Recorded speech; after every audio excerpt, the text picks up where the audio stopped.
It seems the Trump admin is currently attempting to vault run on the LBMA. Gold miners fallen by 96% relative to the US market since 1994. The Trump admin intends to use tariffs and capital controls to radically devalue the USD.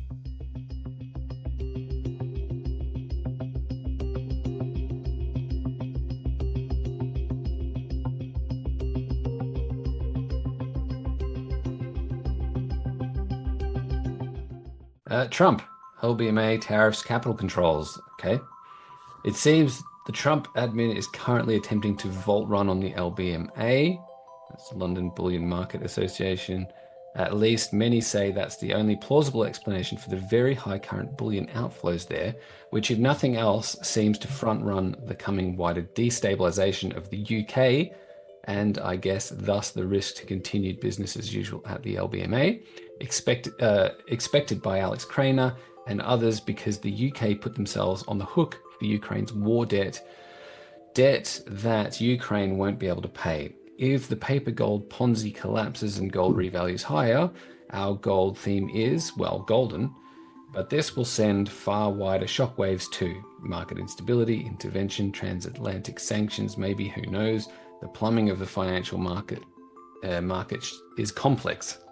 On the other hand, keyword Mar-a-Lago Accords, the Trump admin intends to use tariffs and capital controls to radically devalue the USD in order to make US manufacturing more competitive, which in and of itself is likely to cause tremendous volatility in global markets and for a long time.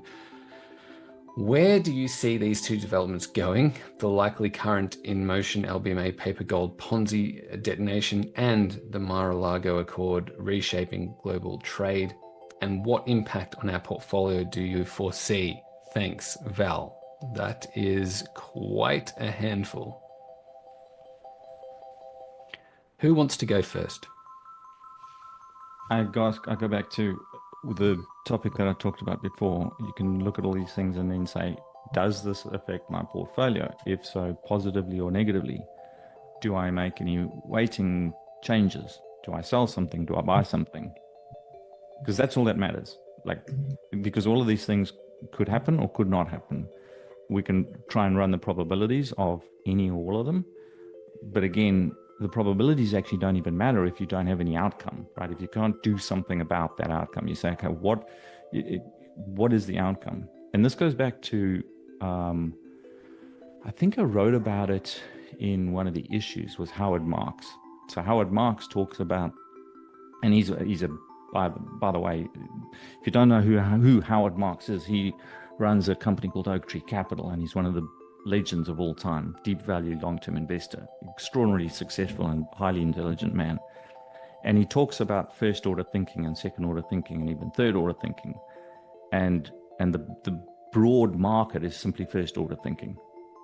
Oh, this is happening. Oh, therefore it's knee jerk. And that they never make any money. They are the ones who buy high and sell low.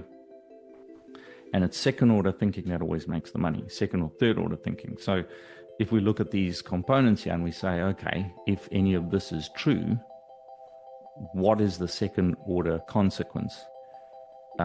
Is it that there is a Ponzi with gold and gold gets revalued to $3,000 or $10,000, $100, whatever, some value higher? Well, wonderful. Do you own gold? Yes, cool. Do you think you need to own more? Maybe. Do you need to own less? I don't know. So it's now there's an outcome. And now you can evaluate what you should potentially do with your portfolio. I think that's the way to think about these things, because otherwise we can sit here and we can pontificate around whether there's a Mar-a-Lago Accord and whether this or that. Like, none of that matters if we don't have an outcome. It's a bit like, oh, the enemy's coming over the hill. Do you know that? Yeah, cool. Okay. Well, what are you going to do about it? Oh, I'm just going to sit here and talk about it. Well, do you have any ammunition up? Have you got any of your? Did you batten down the hatches? Have you deployed some battalion? Well, that's what matters. So yeah, the other thing this reminds me of is that if we zoom back for a minute, and I'm sure some members will remember this, we started talking about deglobalization long before COVID, for example, probably 2017, 2018, something like that. And we did all the pontificating about what these mega trends that are happening that aren't movable back then. And what you're seeing now is just an expression of that. And when events happen like this, I think, or there's these situations where you're like, I wonder what's going to happen. If you go back and just think, we've already got the sort of thesis underpinning all this, and the portfolio is already positioned, then it takes away a lot of the guesswork, because this is just these issues here are just can be absorbed into that bigger theme that we started covering a long time ago when we put the portfolio together.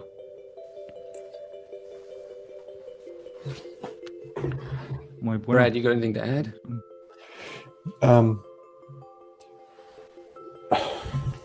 Well,